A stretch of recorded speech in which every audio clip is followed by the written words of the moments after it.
kiiskan markuu dhacay waan soo gaaray kalkacyaan soo gaaray kiiskii markaas gabadhiina la aasayna waa soo gaaray dadkii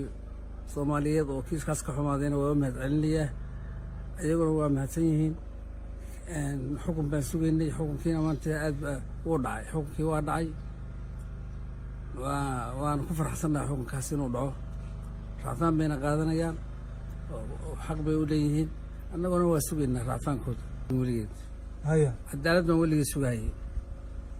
wixii qoranna waa la gaarahayay waana gaarnay hadda jiraan maadaama gabadha meesha lagu kufsaday ay diris lahaayeen dadkana ay taqaanay inay wada noolaadaan way ka fogaatay waxayna u guurtay wardheer bay aadeen gabdho badan bay wadataa saas u baaqdaba kuu soo noqon doonaan gabdhahan markay iskuulka aadaan ama markii adeeg loo diro marka baqdin baa u geysay wax kale uma geyn waana soo laaban doonaa insha allahu tacaala anigu dareenkaygu waxaan suu hayey dadkaas in xaqa laga oofiyo ay subiyeen galmada subiyeen kufsi subiyeen ay dileen kufsadeen waa filahayay mataqaanaa inay dowladdu shaqo ka qabanayso dadkaas kiiskaasuna oo si fiican ku dhammaanayaan weligii filahayay weligii kama xumayn waa filahayay waa gartay marka saddex nin baa lagu xukumay soo maa waxaa la xukumay 3 nin 2 walaala iyo mid diris lahaa adiga saddexdaas tuhun ma kaaga jireen waa iga jireen weligood buu iga jireen waayo guriga waa arkay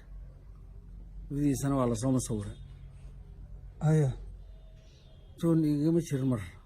inay dembiga galeen way ku caddayd DNAguna waa sii caddeeyey waa gartay marka arrintii maanta waa soo gabagabowday adigaa codsaday miyaa dowladda oo kale inay ku qisaasto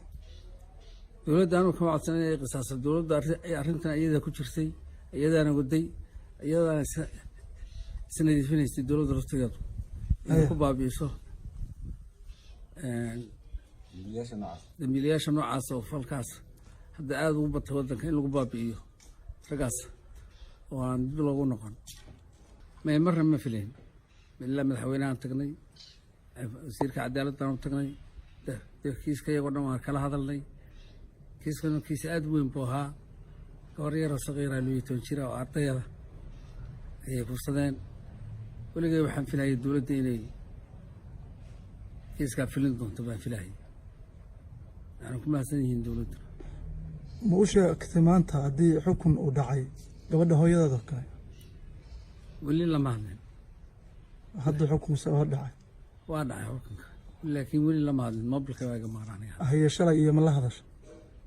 xaalad meesha maraysa ma la socodsiisay waxaan la socodsiiyey wiil aan dhalay baa ila soo hadlay waa la socodsiiyey xaaladdu meesha marayso in la balansan yahay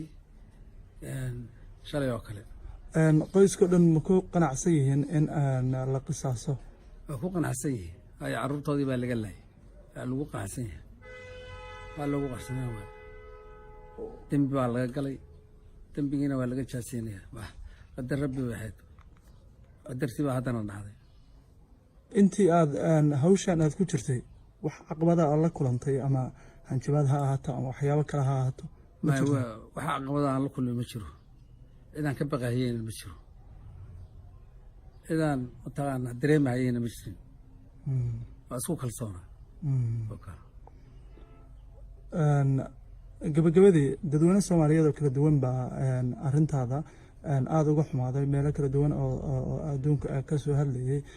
marka dadkaasoo kale waxaa usoo jeedin lahayd oo fariina u diris dadkii dibadda ka soo hadlayay iyo dadkii mataqaana taageeradana siinayay guddigood waa u mahadnaqahaya taageeradoodii iyo dadka gudahaba waa u mahadnaqahaya taageerada